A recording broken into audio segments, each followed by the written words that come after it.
Oui, bonjour Alain Roy. Bonjour.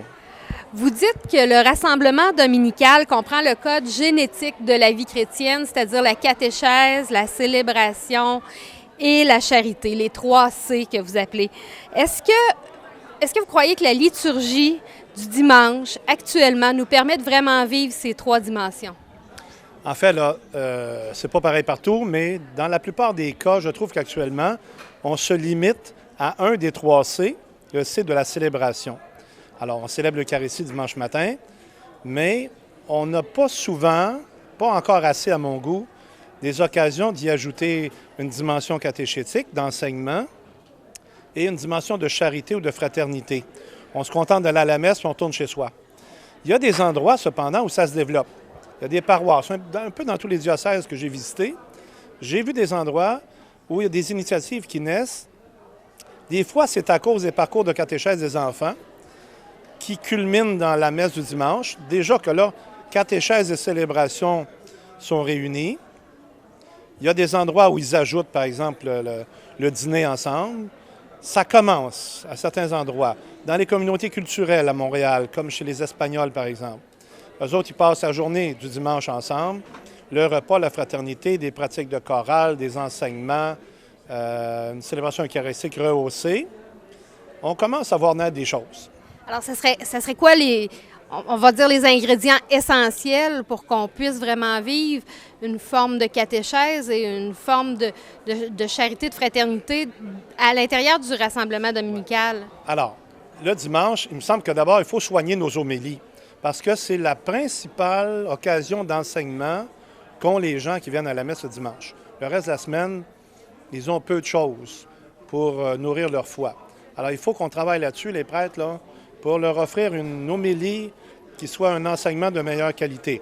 Est-ce qu'on peut penser à d'autres moments d'enseignement dans la journée du dimanche?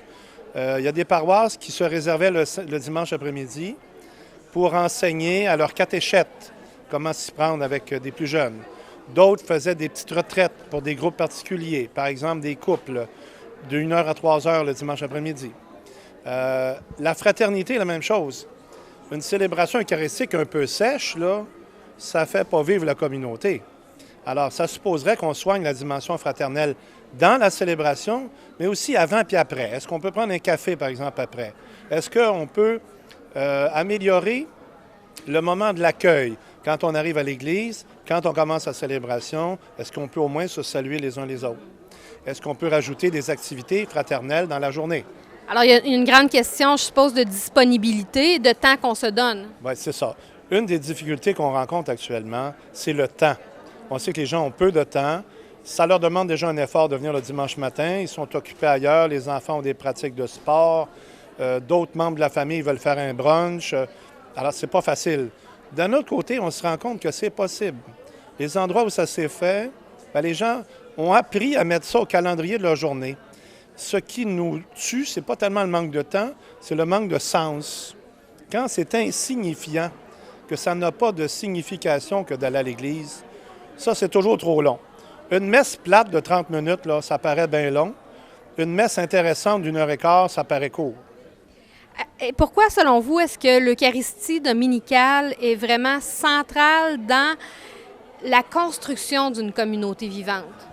Ça me rappelle la citation du Concile Vatican II qui disait que la liturgie, et en particulier l'Eucharistie, était la source et le sommet de la vie chrétienne.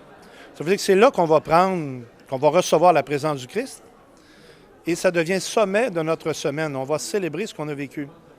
Alors, ça devient le poumon. J'ai remarqué, par exemple, que dans les paroisses où la messe dominicale était bien réussie, là, le reste de la paroisse fonctionnait bien aussi. Quand la messe du dimanche est bien vécue, toutes sortes d'autres activités deviennent possibles dans la paroisse. Moi, je dis que la messe du dimanche, c'est le poumon, au mieux, on pourrait dire le cœur de la vie chrétienne. Le cœur humain, là, il reçoit le sang sali, il le purifie et le repompe dans l'organisme. C'est pour ça qu'on est en santé, qu'on est vivant, qu'on a de l'énergie. La messe du dimanche, c'est ça qu'elle fait. Elle nous reçoit avec tout ce qu'on a vécu de beau et de moins beau. Elle nous repompe le sang du Christ dans les veines. Elle nous renvoie dans notre vie affermis, revigorés. Et avec un sens de fraternité développé. Oui, puis ce qu'on vit le dimanche, c'est ça qu'on est appelé à vivre la semaine. La fraternité qu'on devrait expérimenter le dimanche, là, c'est pour nous en donner le goût, nous donner le goût de nous donner les conditions pendant la semaine pour la vivre aussi, là. Alors, c'est un tremplin, la messe du dimanche. Ça devrait être un tremplin. Actuellement, je pense qu'elle a besoin là, qu'on s'investisse davantage pour la revigorer, qu'on chante mieux, qu'on se rassemble mieux, qu'on ait une meilleure homélie, qu'on se sente envoyé, qu'il y a un lien entre la foi et la vie. C'est ça qui nous manque le plus. Et supposons qu'on a déjà ce désir-là, qu'est-ce qui serait le premier pas qu'une communauté devrait faire pour justement amener plus de sens, plus de vie à son rassemblement dominical? Moi, je pense qu'il est urgent qu'on retrouve le lien entre la foi et la vie. Ça touche beaucoup l'homélie, mais pas rien que ça. Et il faut que les gens sentent qu'en allant à la célébration, ils sont éclairés sur ce qu'ils ont à vivre. Donc, si je fais une homélie, moi, le dimanche, il faut que je sache qu'est-ce que les gens vivent de ce temps-là. Que vit un parent qui a une fille de 7 ans? Que vit un homme âgé dont la femme fait de l'Alzheimer? Puis que dans mon homélie, je vois dans l'Évangile qu'est-ce qui peut éclairer ces gens-là. C'est ça qui est le plus urgent à faire, à mon avis. Ensuite, bien chanter, bien s'accueillir, qu'il y a une atmosphère de joie aussi. Trop souvent, l'Église, les gens d'Église ont affiché une mine triste. Ça ne donne pas le goût à personne d'avoir la foi. La foi, ça rime avec la joie. Bien, il faut que ça apparaisse dans nos célébrations. Donc, retrouver la joie de célébrer ensemble. Retrouver la joie de célébrer ensemble. Merci beaucoup.